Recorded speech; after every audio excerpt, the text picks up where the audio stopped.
Something happened to you at some point in your life that required you to fight, not with your hands, not with any physical weapon, but with everything you had inside you, with your will and your courage, and the part of you that refused to go down even when going down would have been so much easier than staying standing. And you stayed standing. Maybe nobody saw it. Maybe nobody acknowledged it. Maybe the battle was so interior and so private that you yourself have never fully recognized it for what it was. But it happened, and the part of you that made it through that moment, the part that found something in the deepest place inside you and used it to keep going, that is what Carl Jung called a warrior, not a metaphor, not a personality type, an archetype, one of the oldest and most fundamental forces in the entire human psyche. And the ancient weapon you choose in the next few minutes is going to tell you something about your inner warrior that nothing else has ever told you quite this directly. Which warrior you actually are, how your specific warrior energy moves, what it protects, what it costs you, and most importantly, whether you have been using it or whether it has been using you. Jung spent years studying the warrior archetype. He studied in mythology and in fairy tales and in the dreams of his patients and in the great religious texts of every civilization he could access. And what he found was something that cut directly against the most common understanding of what a warrior is. Most people, when they hear the word warrior, think of aggression, of fighting, of conquest and dominance, and the willingness to do violence in service of a goal. But Jung said the warrior archetype, in its deepest and most mature expression, has almost nothing to do with aggression toward others. He said the true warrior is the part of the psyche that has learned to act with discipline and courage in service of something larger than itself, the part that can hold a boundary without cruelty, the part that can face what is frightening without being consumed by fear, the part that knows the difference between a battle worth fighting and a battle that is simply a distraction from the real one. And the real battle, Jung said, is almost always interior, almost always with the parts of yourself that you have been avoiding, almost always with the truth you have been circling around rather than walking directly toward. The weapon is one of the oldest human artifacts in existence. Long before there was agriculture or architecture or organized religion, human beings were making weapons. And from the very earliest period of human history, weapons were not just tools of survival. They were sacred objects. They were given names. They were passed down through generations as the most significant inheritance a person could receive. They were buried with the dead as the objects most necessary for whatever came after life. Every major civilization in human history had a sacred weapon at the center of its mythology. The Norse had Gungnir, Odin's spear that never missed. The Greeks had the thunderbolt of Zeus. The Celts had the spear of Lugh, the sword Excalibur, the unbeatable weapons of heroes whose stories outlasted their civilizations by thousands of years. The ancient Egyptians had the khopesh, the curved blade that was understood to be not just a military instrument but a divine one, carried by gods and pharaohs as a symbol of righteous power. The Native Americans had weapons that were prayed over and blessed and understood to carry the spiritual energy of the person who made them and the person who used them long after both had left this world. Jung understood why weapons carried the sacred weight across every culture without exception. He said the weapon, in its deepest psychological meaning, is not an instrument of destruction. It is an instrument of commitment. When you pick up a weapon, you are making a declaration. You are saying that something is worth fighting for, that you have identified something of enough value, that you are willing to risk something significant in its defense. And in the interior psychological life of a human being, this declaration is one of the most important things a person can make, because a failure to make it, the inability to identify what is worth fighting for, the unwillingness to pick up whatever instrument is necessary to protect it, is one of the most common and most costly forms of psychological suffering that Jung observed across a lifetime of clinical practice. He called it the abandoned warrior, the part of the psyche that knows how to fight, but has never been given permission to fight for the right things. Today I am going to describe 5 ancient weapons to you. 5 weapons from 5 completely different civilizations. Each one made by a different culture with a different understanding of what power is and what it is for and how it should be carried and when it should be used. And I want you to notice, as I describe each one, not which weapon you think is most impressive or most beautiful or most historically significant. I want you to notice which one creates a response in your body before your mind has had time to have an opinion about it. A pull, a recognition, the feeling of something that belongs to you. That response is not random. It is your inner warrior speaking in the only language it has. And it is going to tell us something today that I believe you have needed to hear for a very long time. Here are your 5 ancient weapons. The first weapon is a Japanese katana. Picture a sword of such extraordinary refinement that calling it a weapon feels almost insufficient. The blade is folded tamagain steel, the product of a process so precise and so demanding that master swordsmiths in feudal Japan trained for decades before being considered capable of producing one. The folding process, repeated hundreds of times, creates a blade with hundreds of thousands of layers of steel visible as a subtle grain pattern across the surface when light catches it at the right angle. Along the length of the blade runs the hamon, the temper line, a flowing wave-like boundary between the harder edged steel and the softer spine steel, created by the differential cooling of the quenching process and visible as a misty white line that moves like water frozen in metal. The blade has a mirror polish on the flat and a satin finish on the cutting edge. The tsuba, the handguard, is round dark iron carved with dragon emerging from clouds in high relief. Every scale of the dragon body individually rendered. The handle is wrapped in white rayskin under black silk cord in the traditional diamond pattern, the wrapping so precise that every diamond is identical. The lacquered wooden saya, the scabbard, is deep black with gold fittings. This weapon took months to make. Every step of its creation was understood to be a spiritual practice, as much as a technical one. The swordsmith fasted and prayed before working. The forge was a sacred space, and the resulting blade was understood to carry within its steel not just physical sharpness, but something of the spirit of the person who made it. The second weapon is the Celtic longsword. Picture a sword that is the opposite of katana in almost every way except the quality of intention behind it. Where the katana is refined and polished and precise, the sword is raw and elemental and unmistakably made from something pulled directly from the earth. The blade is pattern-welded iron, the Damascus-like construction of alternating layers of different iron alloys twisted and folded to create flowing water patterns across the entire blade surface, visible as subtle dark and light variations in the metal. The blade is double-edged and long, far longer than you might expect, with a length that makes every blow a committed one. The cross guard is cast bronze decorated with interlocking Celtic knotwork animals, each creature simultaneously devouring, and being devoured by the next, the continuous loop of existence rendered in metal. The pommel is a large polished amber stone set in twisted gold wire, the amber containing within its golden depths a bubble of air trapped there when the pine resin that became it was still liquid 40 million years ago. Ancient Celtic inscriptions run along the flat of the blade near the guard. These are not decorative. They are prayers. They are the names of the sword's previous owners.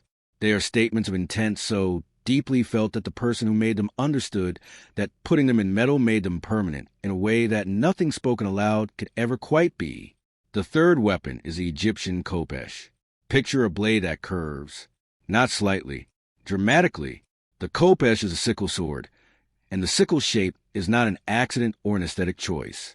It is a functional evolution of a tool that existed before warfare, the agricultural sickle used for harvesting grain, adapted into something that could harvest something else entirely. The blade is cast bronze, warm golden green in color with the distinctive patina of 3,000 years. The back edge is straight and the cutting edge curves outward like a crescent moon before sweeping back toward the point with mathematical precision that makes the curve look inevitable, as if bronze could not have taken any other shape. Hieroglyphic cartouches are inlaid in gold along the flat of the blade near the hilt.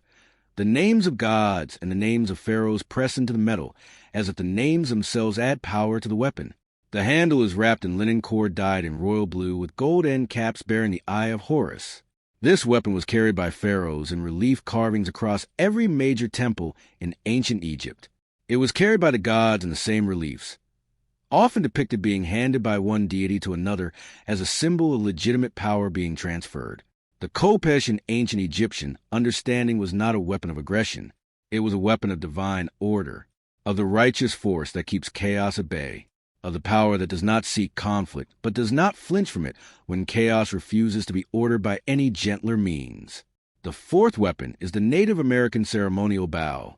Picture a bow of such intentionality that every aspect of its construction is simultaneously practical and sacred.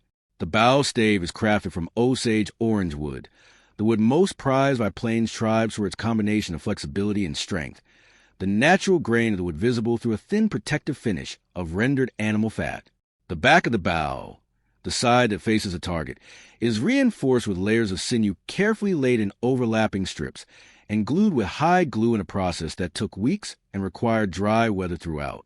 Geometric designs are painted along the length of the bow stave in red ochre and black charcoal and yellow earth, each design specific to the warrior who made this bow, a visual language that could be read by anyone who knew the vocabulary. The bowstring is braided sinew with a slightly golden color. The tension of it so precise that the sound it makes when plucked is a specific note that the bow's maker tuned deliberately. The single accompanying arrow has a napped obsidian arrowhead. Each flake of the obsidian removed by a tool pressed against a stone with exactly the right angle and exactly the right force, a skill that took years to develop. The arrowhead is bound to a straight shaft of river cane with sinew and pine pitch in a binding so small and so perfect, it looks like it was made by someone working at a completely different scale.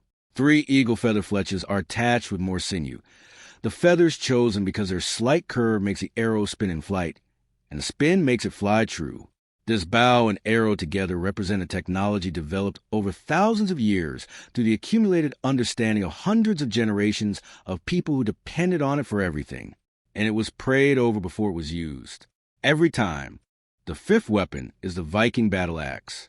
Picture a weapon that does not pretend to be anything other than what it is. The katana hides its purpose behind its refinement.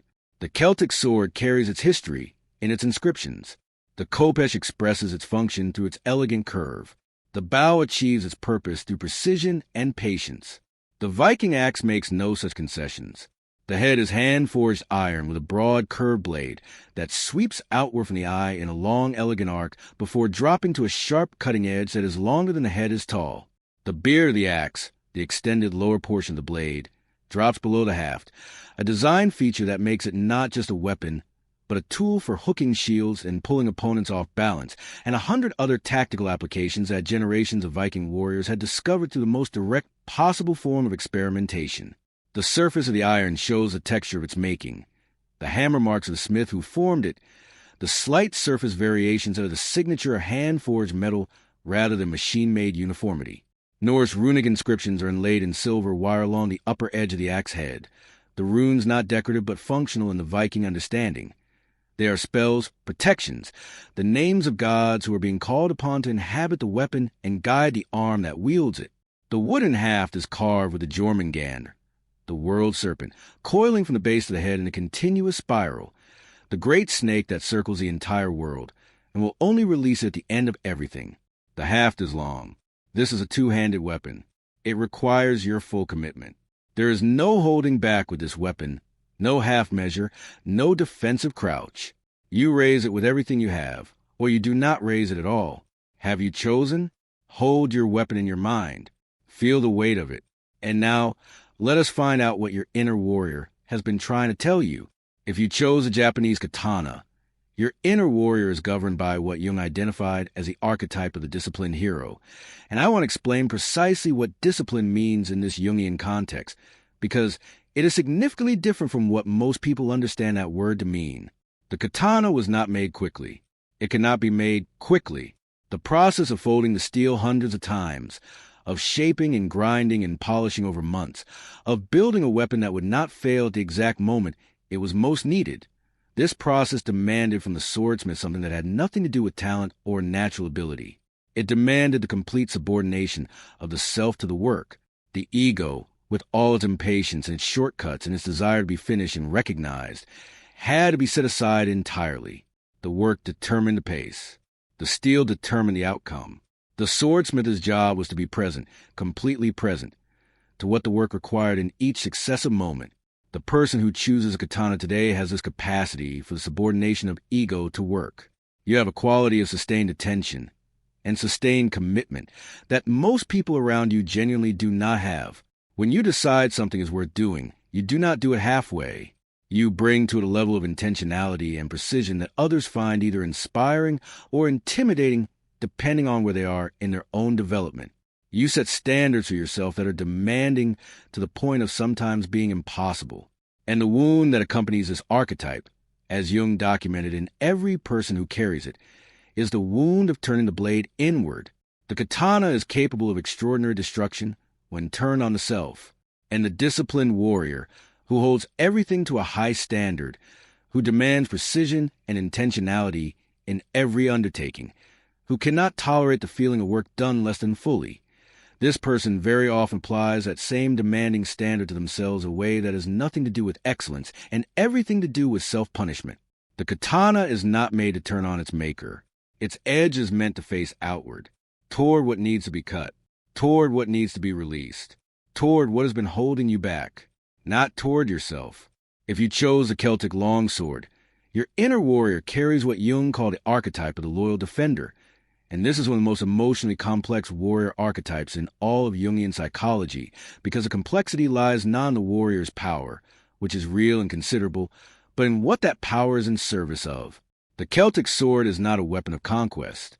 The Celtic warriors in mythology do not go out seeking enemies. They fight in defense of their tribe, their family, their land, the specific web of relationships and loyalties that give their life meaning and structure and belonging. The long blade is a commitment weapon. You cannot use it at close range. It requires distance, space, room to move, room to commit, and the commitment, once made, is total. There is nothing casual about a Celtic longsword. You draw it when the situation has moved past every other option, and something that matters must be protected regardless of what it costs. The person who chooses a Celtic sword today fights for other people far more naturally and far more powerfully than they fight for themselves. You are remarkable when someone you love needs defending. You are remarkable when something you believe in is under attack. You find clarity and courage in those moments that you sometimes struggle to find when the thing that needs defending is you, your own boundaries, your own needs, your own time and energy and emotional resources that have been flowing outward for so long that you have sometimes lost track of the fact that the river needs to be fed from somewhere. Jung observed that the loyal defender archetype, when it is not balanced by an equal capacity for self-advocacy, eventually produces one of two outcomes. Either the warrior burns out entirely, having defended everything for everyone except themselves, and retreats into a kind of exhausted withdrawal that looks like peace but is actually depletion, or the warrior turns the long blade of their loyalty inward and begins to defend a story about themselves that is not true but has become the most familiar thing they own. The Celtic sword is asking you today whether the loyalty you give so powerfully to others has ever been turned, fully and without qualification, toward yourself. If you chose the Egyptian Khopesh, your inner warrior is carrying what Jung called the archetype of the divine order keeper, and this is perhaps the most misunderstood of all the warrior archetypes because the power it carries is frequently invisible until the moment it becomes absolutely necessary. The Khopesh in ancient Egypt was not a weapon carried by common soldiers. It was carried by pharaohs and by gods. And in the Egyptian understanding, both the pharaoh and the gods were performing the same essential function with it. They were maintaining Ma'at, the divine order, the principle of truth and balance and right relationship that the ancient Egyptians understood to be the fundamental structure of a functioning universe. The Khopesh was not drawn to conquer. It was drawn to restore, to cut away what had become corrupted, to remove what had grown so far out of alignment that it was threatening the equilibrium of the whole.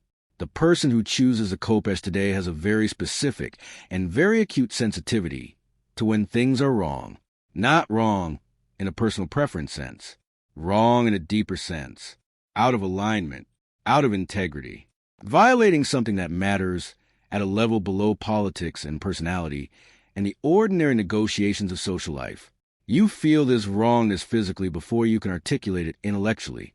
And you have spent a significant portion of your life navigating the tension between this sensitivity, this clear, precise, accurate perception of when something is fundamentally not right, and the social cost of acting on it.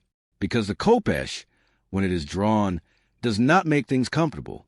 It makes things true, and truth in the short term is frequently less comfortable than the carefully maintained illusion it displaces. Your inner warrior today is being asked one specific question. How long are you willing to carry the khopesh before you are willing to use it? Not aggressively, not out of anger, but with the same divine intention the ancient Egyptians understood it to carry, in service of restoration, in service of what is actually true, in service of the order that cannot hold unless someone is willing to be the one who maintains it.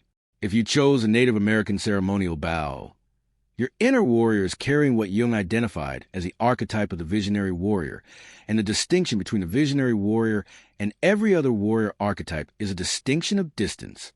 Every other weapon on this list requires proximity. The katana, the Celtic sword, the khopesh, the Viking axe. To use any of these, you must be close enough to your opponent to feel the heat of their breath. The bow does not. The bow requires distance. The bow requires that you see your target clearly from far away, that you understand the wind and the angle and the arc that the arrow will travel before you release it, that you trust your aim and your calculation, and your understanding of the space between here and there enough to commit to an action whose result you will not know for the seconds it takes the arrow to cross the distance you have placed between yourself and what you are trying to reach. The person who chooses a bow today operates most powerfully at a remove, not because you are afraid of proximity, but because your warrior energy is most accurate, most effective, most genuinely powerful when you have taken the time to see clearly before you act. You are not reactive. In a culture that often rewards immediate response and rapid action, you are the person who takes a breath first, who observes before engaging, who trusts the accuracy of a well-aimed shot over the force of an immediate charge. And this capacity, which is a genuine and significant form of warrior power, has probably been misread by people around you as passivity or hesitancy or a lack of commitment. But the archer is not hesitating. The archer is aiming.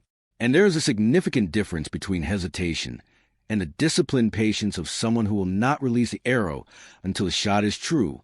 The bow is also asking you something specific today. Whether the distance you maintain, which began as a warrior's tactical choice, has become a way of never quite fully committing to the shot. The arrow must be released. The aim must be trusted. The distance, when it becomes permanent rather than strategic, stops being a warrior's advantage and starts being something else entirely. If you chose the Viking battle axe, your inner warrior is carrying what Jung called the archetype of the primal force. And I want to be very careful here about what that means in the deepest Jungian sense, because the primal force archetype is the most frequently misunderstood and the most frequently judged warrior energy in all of psychology. The Viking axe makes no concessions. It does not refine itself into beauty like the katana. It does not embed itself in a web of loyalty like the Celtic sword. It does not position itself as an instrument of divine order like the khopesh. It does not place careful distance between itself and what it faces like the bow. It simply is what it is, with complete and total transparency, and it brings everything it has to the encounter. The long half that requires both hands. The broad head that commits the entire weight of the body to each blow. The runic inscriptions that call on the gods not to grant victory, but to witness the fight. This weapon does not hedge. It does not qualify. It does not manage impressions or soften edges, or make itself easier to be around. It shows up fully and it brings everything, and it is exactly what it appears to be. The person who chose the Viking axe today has this quality at the core of their being. When you are present, you are completely present. When you commit with everything you have.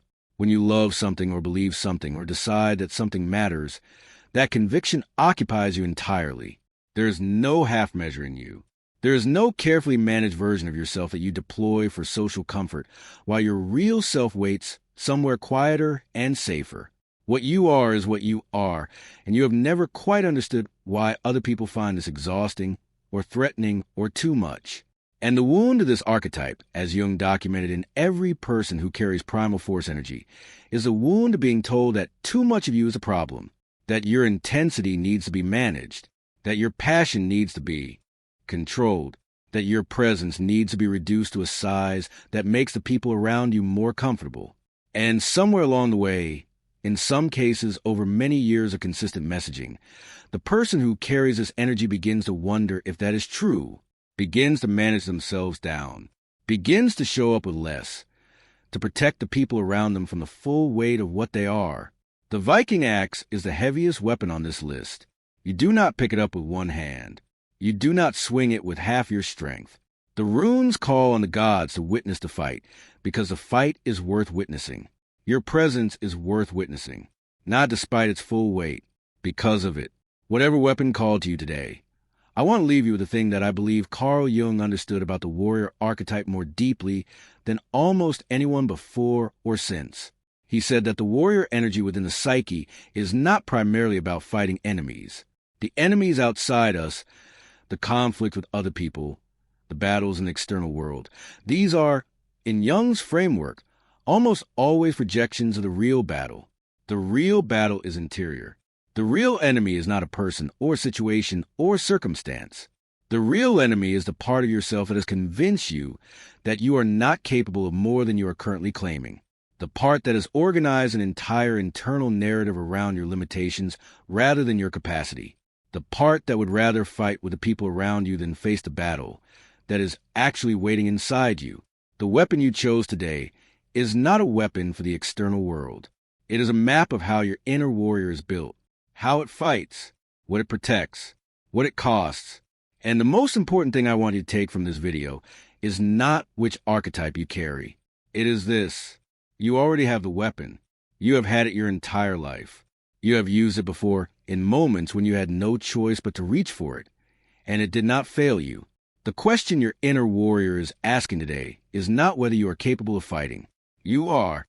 The question is whether you are willing to turn your full warrior capacity toward the battle that actually matters, the one inside, the one that no one else can fight for you, the one that has been waiting, with the patience of something that knows it will eventually be answered, for the moment when you finally pick up what has always been yours and walk toward what you've been circling around for far too long.